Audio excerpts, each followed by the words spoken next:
Welcome. If you want to customize keyboard theme with your own picture or photo on HUAWEI MatePad T10s, at the first you have to move for the settings.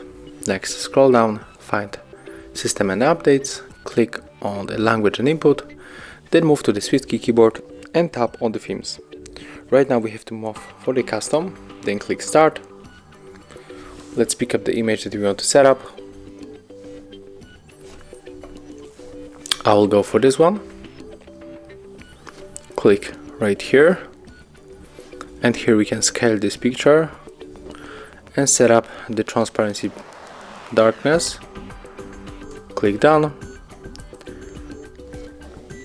and let's try the setup. As you can see, that's how it looks. So click done one more time, and right now you can enjoy your new keyboard theme.